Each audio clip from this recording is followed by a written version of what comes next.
All right, now we're recording, and I'm going to go ahead and hit start.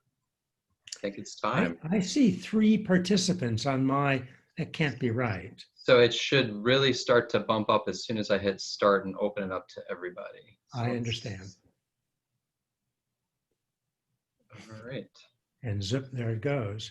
Yeah, we can see people starting to log in. We'll start very shortly here once more participants are logged on. You should be seeing 3 faces on the screen. I only see 2, yours and mine. I don't see Ashley's now. Okay. Maybe Ashley is off to the side somewhere on your screen.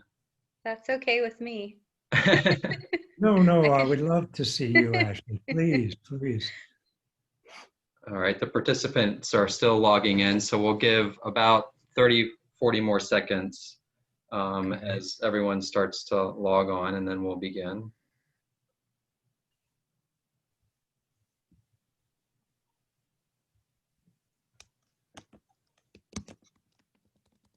I'm getting a few messages here.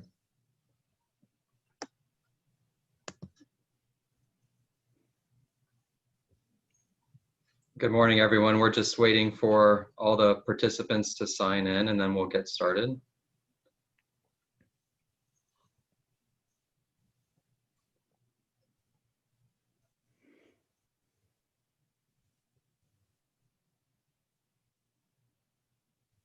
All right, it's starting to level out, it looks like, as the participant count's been spiking up. So we'll go ahead and get started. Good morning, everyone. Thank you for joining us from wherever you are in the world this morning, or it could be afternoon or evening, for this month's Fallingwater Live webinar. My name is Justin Gunther. I'm the director of Fallingwater and a vice president of the Western Pennsylvania Conservancy. And I'm joined on your screens today by Ashley Andrikowicz, who is our curator of education, and of course, Dr. Barry Kerzin, who is our special guest for today. Monthly talks like this one have allowed us to stay engaged with you all throughout the pandemic. And whether this is your first talk with us or whether you've been joining us over the past months, we thank you for signing on today and being part of our online community. Today's talk, Environment Creating Healthy Wellbeing, Wellbeing Creating Healthy Environments, will speak to creating balance in our lives through a better understanding of nature and our surroundings, which probably can be pretty helpful during times like these.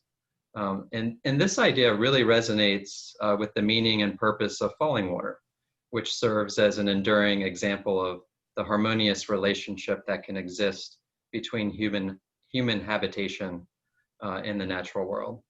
When you experience the architecture's integration into the landscape, it brings you closer to nature and helps you better understand the intimate relationship, the intimate tie we can all have with the environments around us. One just quick housekeeping thing, if you have any questions during the talk, please feel free to use the chat icon down at the bottom of your Zoom screen. Ashley will help us field those questions, and I know Dr. Kerzin will plan a question and answer session at the end of the webinar, which we'll keep to an hour for everyone's convenience. It's now my great pleasure to introduce Dr. Barry Kerzin. Dr. Kerzin was born in Southern California, where he completed his undergraduate studies in philosophy at UC Berkeley. He went on to graduate from the USC College of Medicine and completed his internship at the LA County Medical Center, followed by residency at Ventura County Medical Center. Dr. Kerzin relocated to India in 1989, and that's where Dr. Kerzin's coming to us from today, to become the personal physician to His Holiness, the Dalai Lama. He later took monastic vows as a Buddhist monk and was ordained by His Holiness in 2003. He has focused much of his professional career on bridging Eastern and Western medicine and speaks often to healers, first responders, corporate executives about developing mindfulness, compassion, and resilience. His medical practice is now principally in India.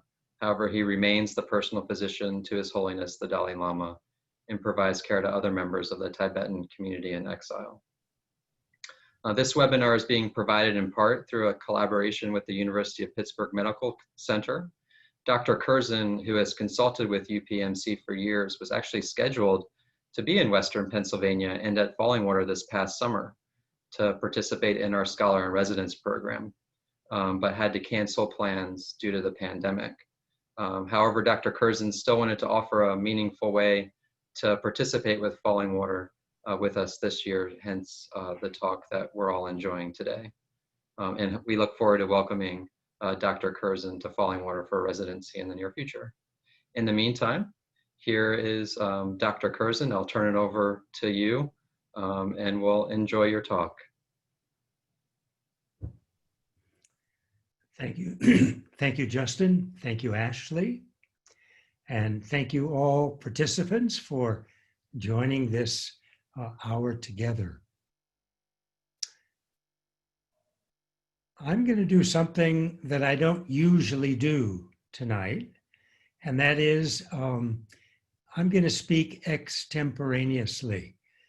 I started to put notes together, started to put slides together. That's what I usually do. I teach often classes, undergraduate, graduate classes in many universities around the world, and I teach in many different places and often from slides. I thought tonight that the topic really was crying out for an extemporaneous approach. So that's what I'll do. So I beg your forgiveness if I ramble. I beg your forgiveness if I kind of jump a little bit here and there and seems a little bit disorganized. Please bear with me.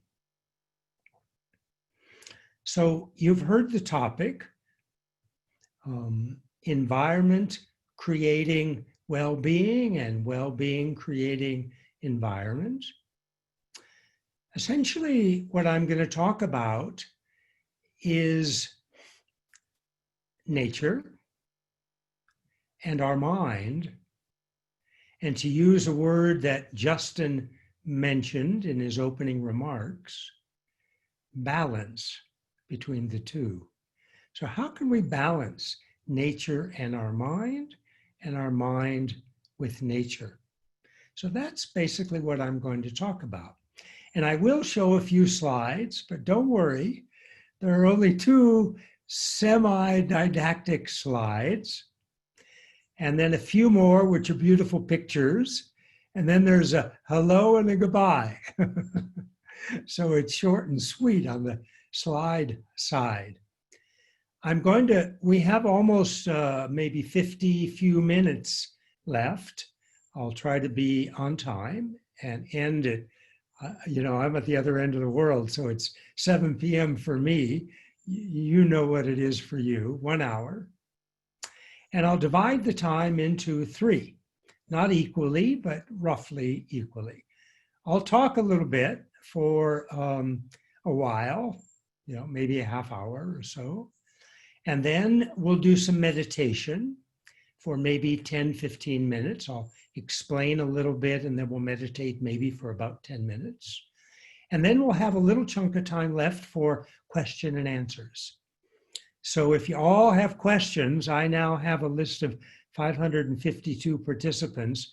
We won't be able to get to them all. We'll do our best. So you can, bring the question, through the chat function by writing them. So now I'd like you all to just take a moment, relax. Please don't fall asleep. Maintain alertness. And also just relax. Relax your body, relax your mind. You may want to take a deep breath or several deep breaths if you feel that would help you relax.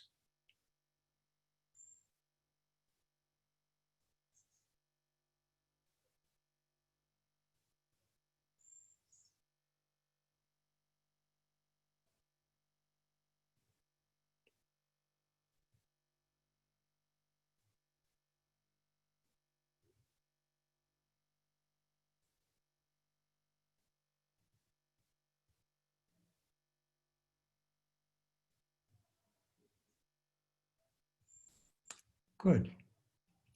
Much of Eastern philosophy, contemplation, contemplative traditions, study, start with experience.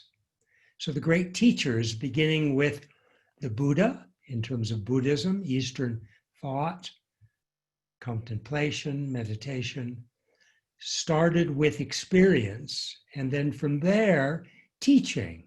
And the teaching then required, putting the experience into logical, reasonable, reasoning format so that people could understand. And then through that, incorporate through study those that logic. And through that, gain then the experience. So we started with experience. So now let's talk a little didactically. And then when I finish, we'll do meditation together to go back to experience, at least deeper, quiet experience. So I'm going to talk mostly about mind. What is mind?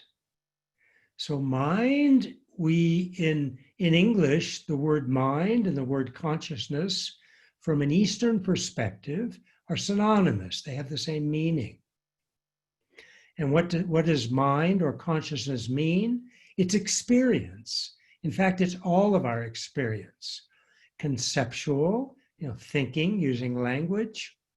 Non-conceptual, being alert, being relaxed, but not using language or concepts. And another area we call non-duality, where we begin to let go of some of the constructs, the conceptual constructs that divide up the world into, us and them. So we begin to let go of that distinction, that type of duality, subject and object, when we go deeper into the mind of non-duality. Now, the mind is complicated. It's changing moment to moment. So actually, the mind or consciousness is a continuum, and it's made up of individual moments of mind. So you could use an analogy of we say in Tibetan, trangwa, or rosary in English, or mala in Sanskrit and Pali and Indian languages. Each of the beads would be analogous to a mind moment, and the string, which holds together all the mind moments, would be the continuum of mind.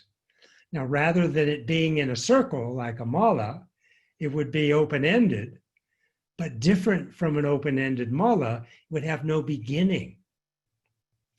And maybe an end, maybe not. That's complicated.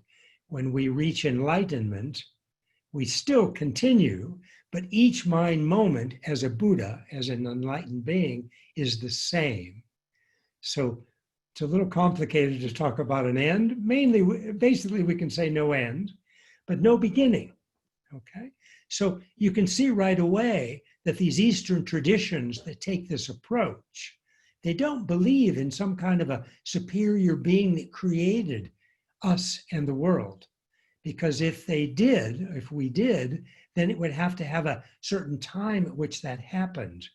And before that would make no sense. So mind is a continuity of mental moments without a beginning. Now, each moment's different, okay? So there are 6 primary minds. The first 5 are related to the senses. So we have a visual mind, or we sometimes call it a visual consciousness, which sees. It's the information, if you will, coming from the eye, then goes to the mind, the visual mind, or visual consciousness. Similarly, there's one for hearing, and one for smelling, and one for tasting, and one for tactile touch. the 5 sensory consciousnesses or minds. And then there's a 6th, and we call it mental consciousness. For lack of a better word, it's almost a non sequitur, but we call it mental consciousness. It means it's the consciousness that is independent or separate from the senses. Okay? And that's where we're going to start to pay attention in terms of trying to identify and train the recognition of our deeper minds that get away from both the senses and then get away from thinking or concepts or language. Good, so I'm going to turn to a few slides. Desktop, I think that's what I want. And I don't want that. Let's see if I can get rid of that guy, and I want this one. So that's our topic, that's our title for today, Environment Creating Healthy Well-Being, and vice versa, Well-Being Creating Healthy Environment. I'd like to thank very much Justin, Gunther, and Ashley for making all this possible, and also for being good friends. That makes a huge difference. So here is the first of the 2 didactic slides. And now you kind of know this, we've talked about it. There are 6 primary minds or consciousnesses, and you'll see the first 5, visual, auditory, smell, taste, and tactile or touch, are related to the senses. So we call them the 5 sensory consciousnesses. For example, now you're probably looking at your screen, so you're activating your visual consciousness, but you're also listening to me, maybe. And if you are, then you're also activating your auditory consciousness. Now, it turns out the 2 cannot be simultaneous, but they're so quick. It's like 1/60th of a finger snap that you can flip from one to the other. So imperceptible. It seems like they're happening at the same time, but they're not. So you're kind of going probably between looking at me, paying that attention to seeing my image, to then hearing my words, and maybe going back and forth. Then maybe for you guys, maybe it's kind of breakfast time. So maybe somebody, passes through behind you holding some breakfast, and then you smell it, and then you flip into a smelling consciousness. Ooh, smells good. And then maybe you are given a little bit of that breakfast because you look kind of interested, and you taste it a little bit. So you flip into your taste consciousness. And then you're sitting for a while in your chair, and you feel a little bit of pain in your lower back, so you want to shift your position. Then you flip into a tactile or touch consciousness. So we're going to leave all those aside for tonight and concentrate on that 6th consciousness. You see their mental consciousness. So let's look at the second and last didactic slide for my evening, your morning. And there we have mental consciousness. Actually, the mental consciousness is also a continuum. And at one end of that continuum, we have gross, meaning rough. That's conceptual, using language, using thought, using concept.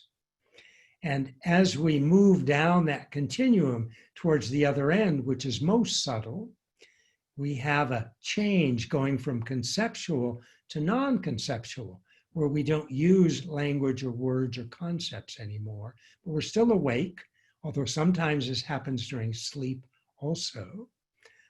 We're still alert.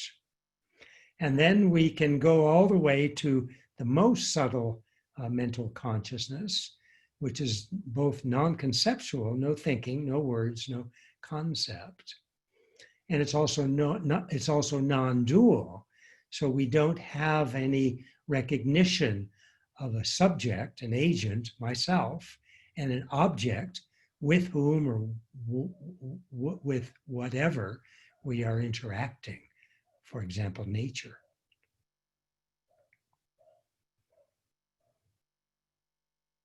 So I'm going to see if I can turn this off for a while. Let's see, I want to go back to,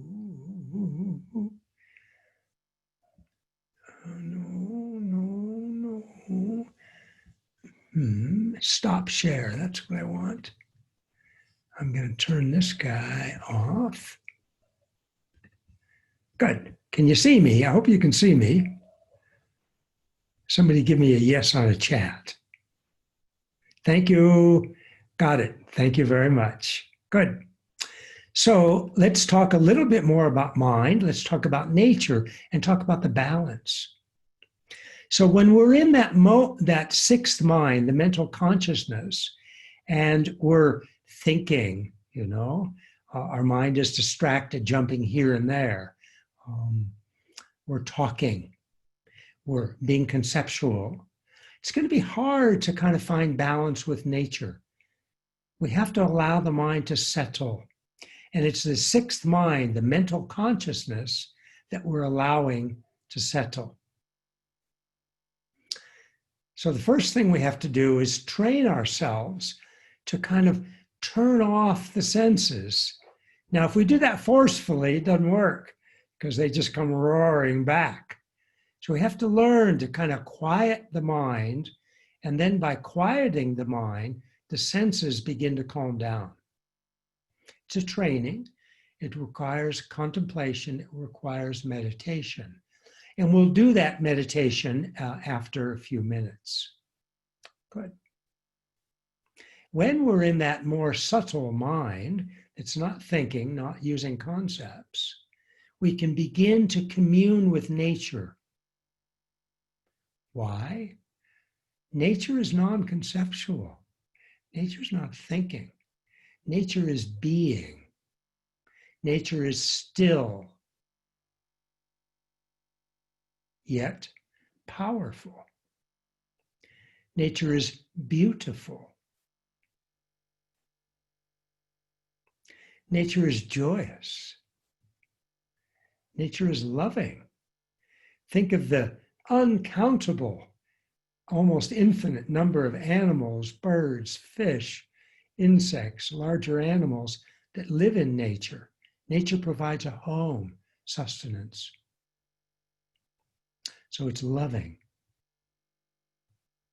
When we commune with nature, we automatically feel well.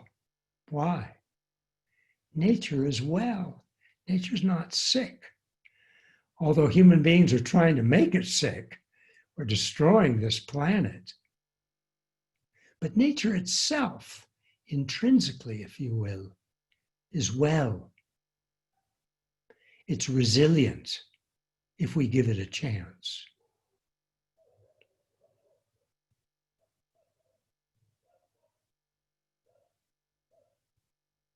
So merging our more subtle minds, which we cultivate through contemplation and particularly through meditation, automatically brings us in alignment, in tune with nature.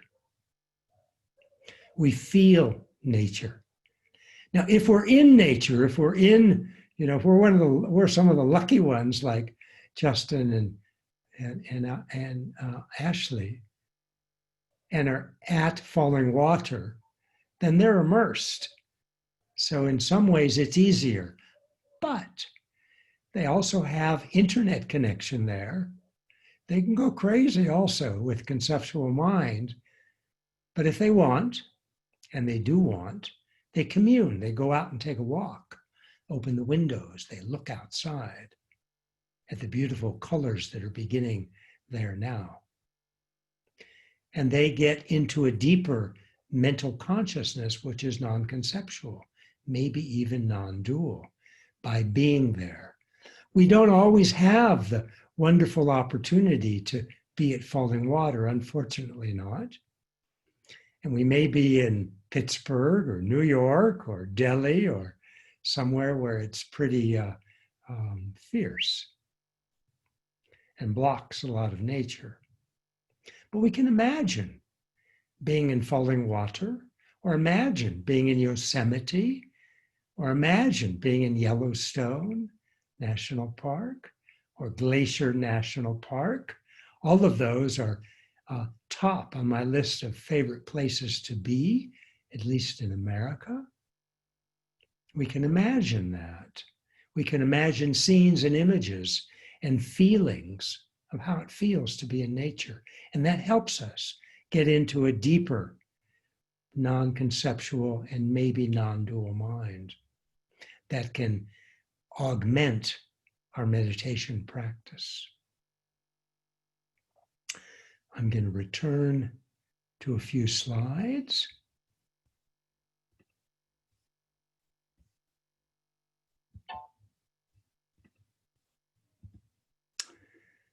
So the mind is like a parachute.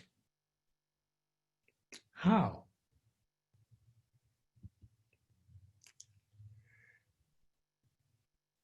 It works best when it's open. So the mind works best when it's open. So what does open mind mean?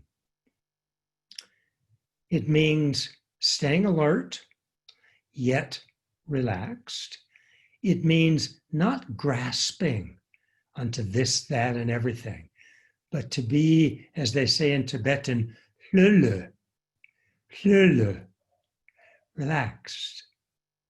Not sleeping, alert and relaxed, balancing those two states.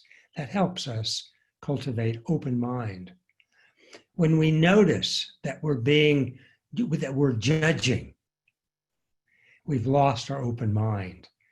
So notice that through mindfulness and let it go.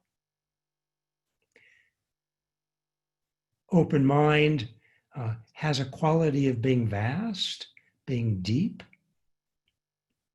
One of the metaphors that's often used for the mind is the ocean. The surface of the ocean, particularly on a stormy day, has waves, it has white water, it's crashing, it's turbulent. And that's an analogy for our superficial mental consciousness and our sensory consciousnesses, which are constantly being tossed hither and thither, here and there, constantly getting distracted and feeling tension and stress and fear.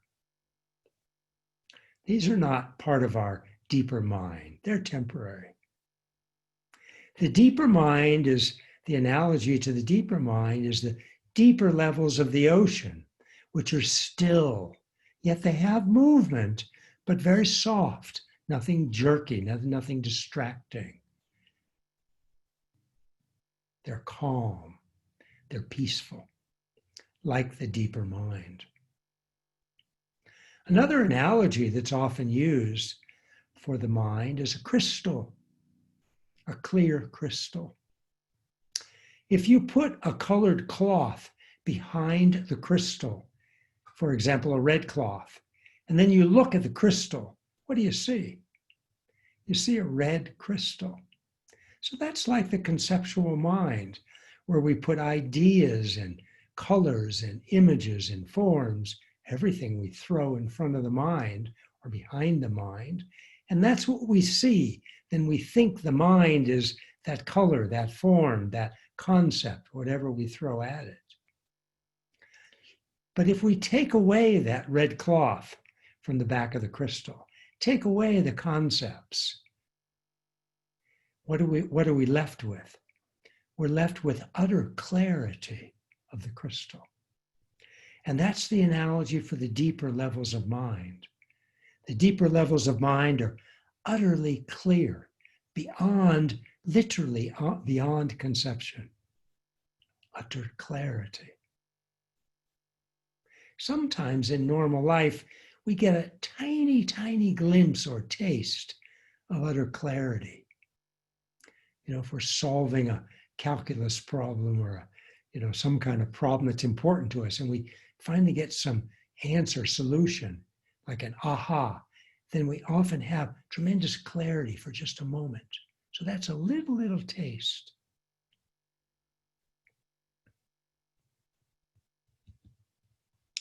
Open mind also means open heart. This is Thich Nhat Hanh calligraphy. Open heart means unconditional love. Often we confuse unconditional love with attached or attachment love, where I'll love you as long as you love me, or I'll love those that I feel comfortable around, but not those whom I do not. That's not open heart, unconditional love. That's attachment love. That's very limited. A condition of complete simplicity, costing nothing less than everything. Written by T.S. Eliot in the 1940s. So in a way, we have to give up everything to find this simplicity. But in another way, we gain everything and more through complete simplicity. Nature is complete simplicity.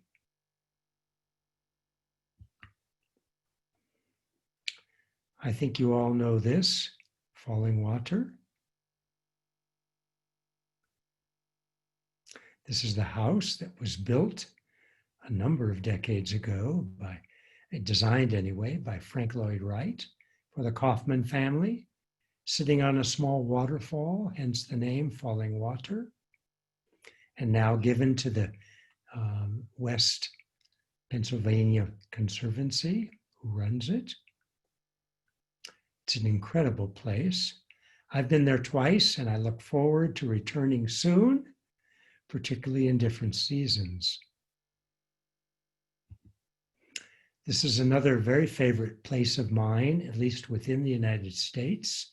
This is Yosemite Valley, viewed from Lake Merced. See if you can just drop into the scenery. Let your mind be quiet and still and commune with that nature.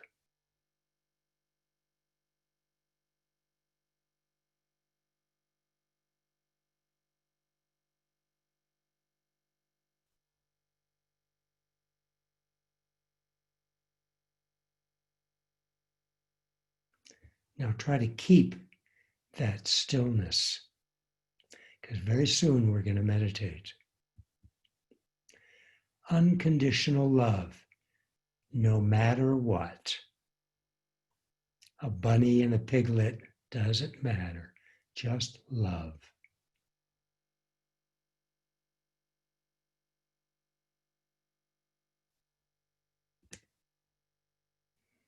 Now I'd like to meditate with you. I'd like you to sit up straight, but relax your shoulders. So again, we're balancing relaxation with alertness.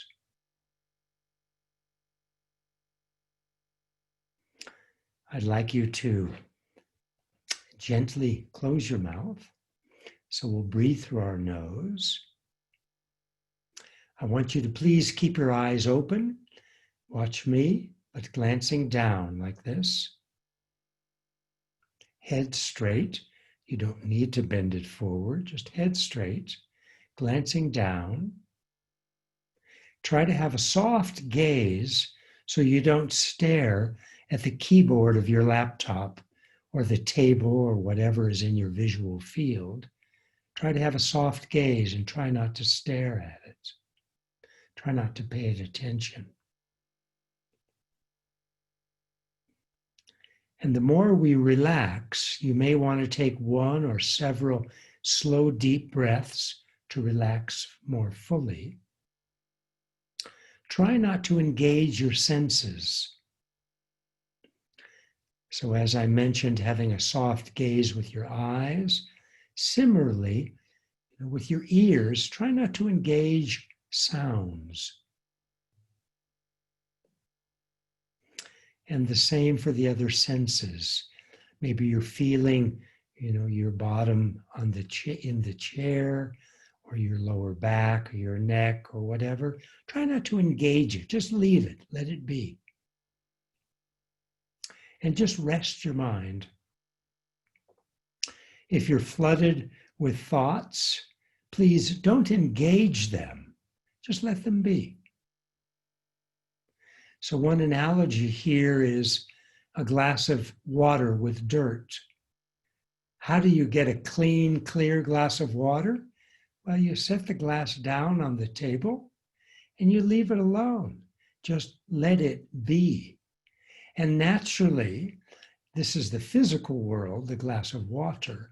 Gravity will settle the dirt so that you'll end up with clear water. Similarly, in the world of mind, if you just leave the mind alone, don't engage, don't follow stuff, it will naturally settle. That is the meditation.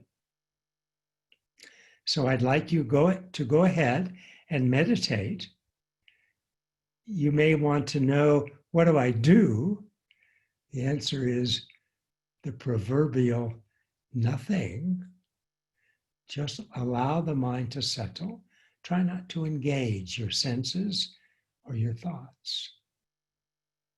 Please meditate. We'll do it for about 5 to 10 minutes, and then we'll have about 15 minutes for our question and answer session. Please meditate.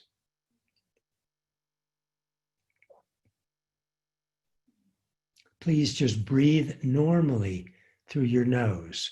You don't have to force your breathing. Normal breathing through the nose.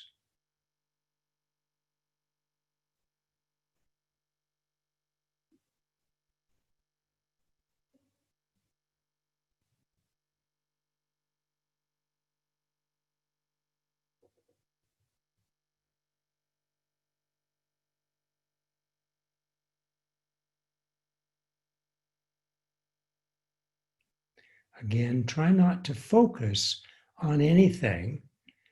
At the same time, maintain alertness. Please try not to fall asleep.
Please stop your meditation.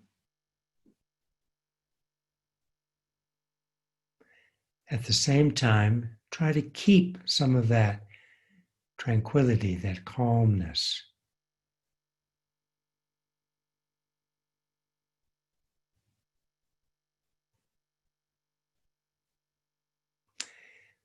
Some of you may have found this easy. I suspect most of you found it challenging. It's something that through training, we can commune better with nature. We can identify and recognize our deeper levels of non-conceptual and possibly non-dual mind. So this meditation is something you can do every morning for 5 or 10 minutes. You don't need to watch the clock or it just is a distraction. Make it a habit. I suspect very few of you have gone without brushing your teeth this morning if you're in America, or evening if you're here in India, ready to go to bed in the next few hours. Why? We've made it a habit. Mother, father, older brother, sister, someone said, brush your teeth. No, I don't want to. Yeah, brush your teeth. You made it a habit. So make meditation a habit. Actually, it's more healthy for your body and your mind than brushing your teeth. Now, I'm not suggesting you stop brushing your teeth. Particularly the dentists in the group would be very upset with me and will ruin our teeth if we don't properly care for them. So let's do both. Please make meditation a habit. Very good. We have about 15 minutes left. Let's shift gears while maintaining that calm mind. Let's shift gears into our question and answer session. I think, Ashley, are you going to? Thank you. Yes, can you hear me? Okay, I think I'm not muted. We had some really great questions submitted for you.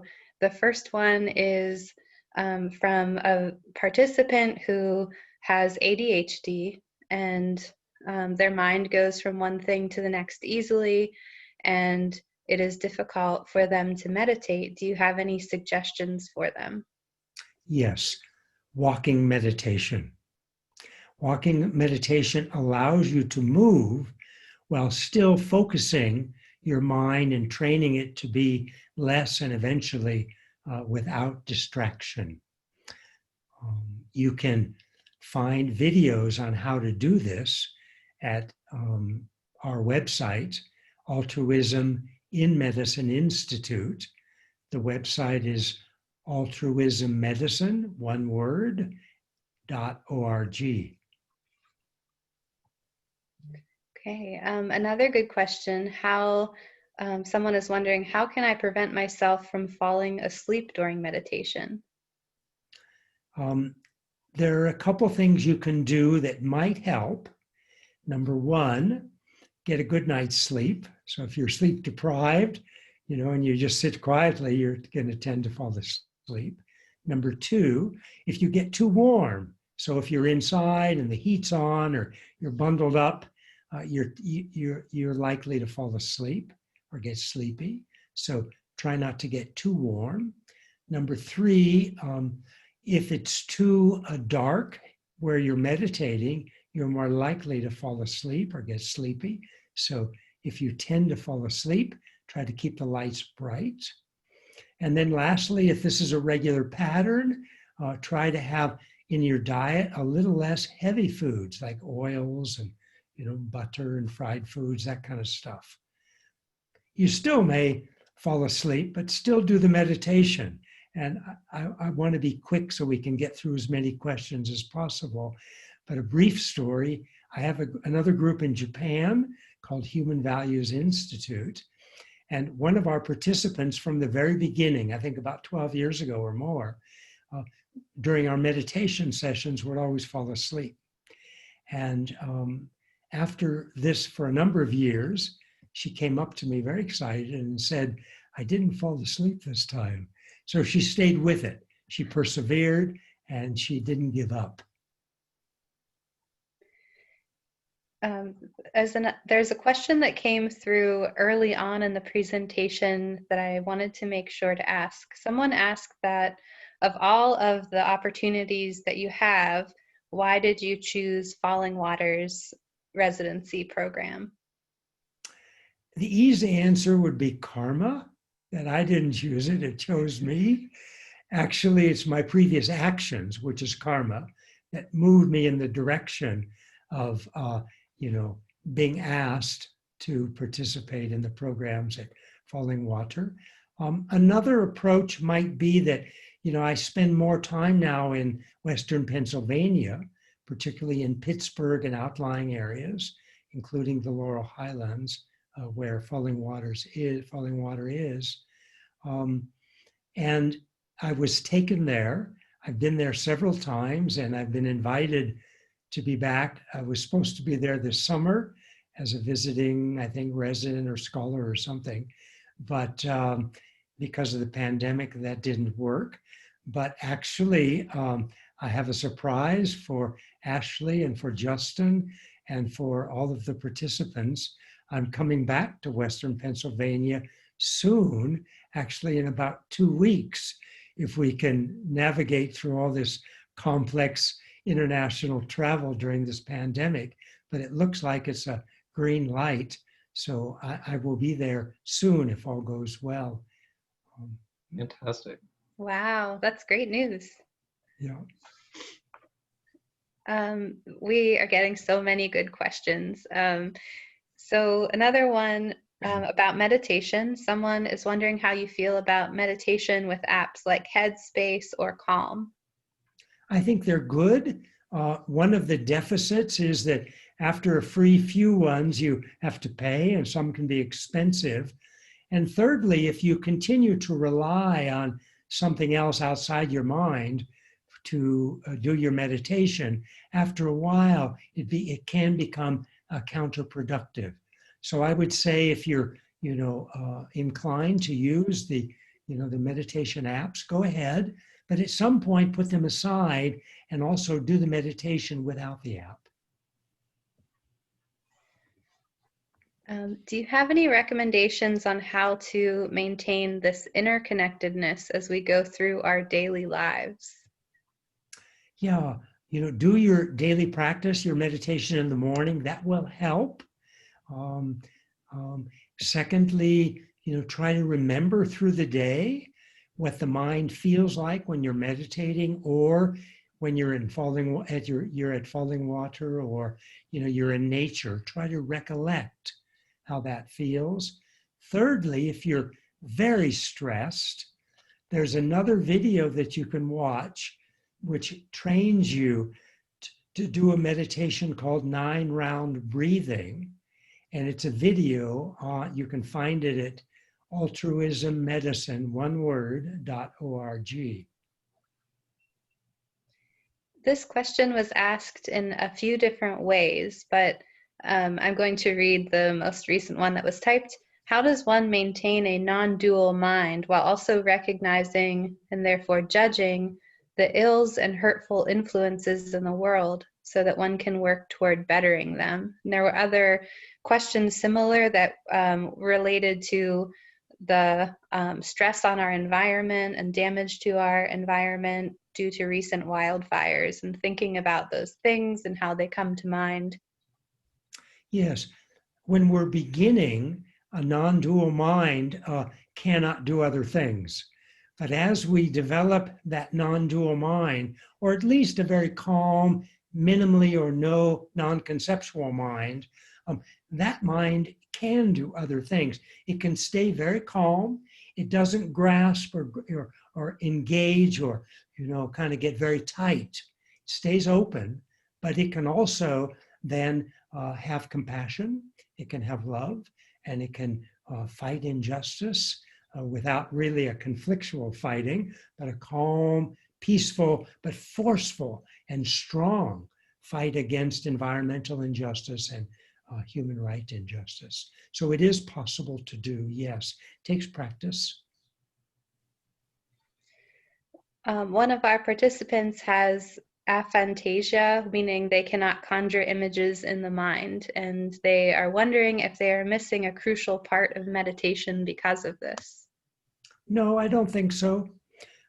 In one way, you're lucky, because often images in the mind can be distractions and take us away from our focus of meditation. So please don't worry about not forming mental images. Go ahead and do your meditation, should be fine. What is the best way to get children ages about 6 to 10 years old started with meditation? Yeah, be a role model.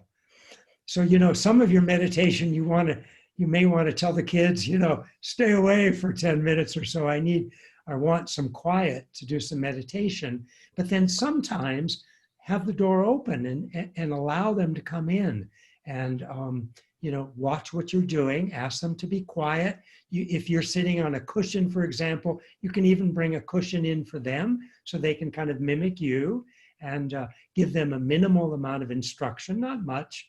You might tell them just to sit quietly and try not to jump around too much. They can they'll be watching you. And I think that's one of the best ways. We do a lot of work with children, particularly ages about 3 and 5 is 8-year-olds, third grade kids.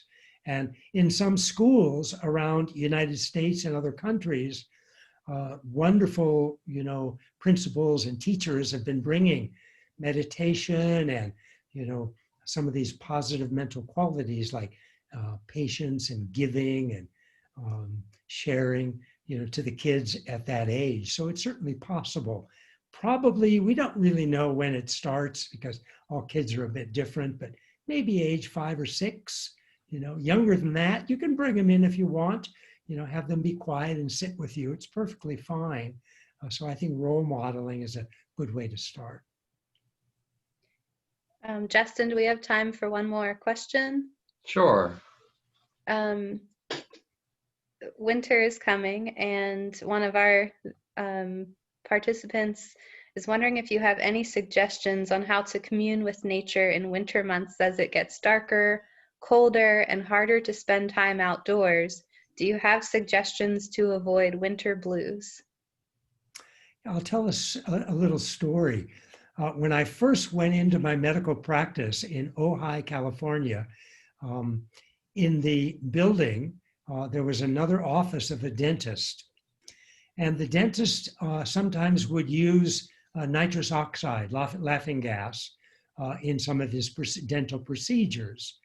And so jokingly, and on one of the walls of one of his small exam rooms where he did the procedures, he had a full wall with a picture of Hawaii in the summer with the palm trees and the surf and the water and the sand. And it was just gorgeous. And I kind of jokingly said to him one day, when you put people under with the laughing gas and you do your procedures, you could have a little sand hidden in a cupboard and take a little of the sand out and put it in, their pocket or their something, yeah? And so when they wake up and then they go home, they remember the scene of Hawaii. And then if they see the sand, it's like, wow, was I really there? So you could use some kind of imagination, if you're able to imagine, of scenes at Fallingwater or other places in the fall or in the spring or the summer. So that can be a help. Also during, it's not dark 24 hours. I spent a year in Sweden where it was nearly dark 24 hours, but then, 6 months later, it was light 24 hours. And during that dark period, there still was some glimmer of light.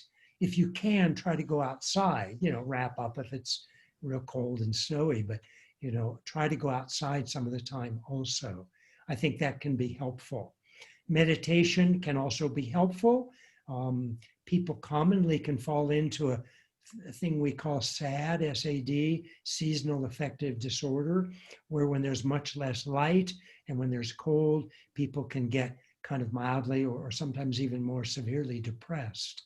So try to avoid that. The other fallback is love and compassion.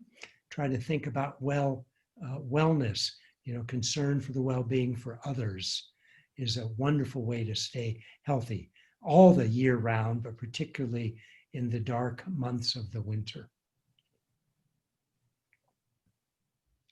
Barry, thank you so much for that really insightful talk. I certainly learned a great deal and really enjoyed the meditation session. I tried my best, so I'll continue to practice.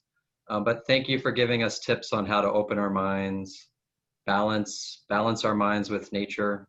And for all of you out there, find nature wherever you are, escape into it, refresh in it.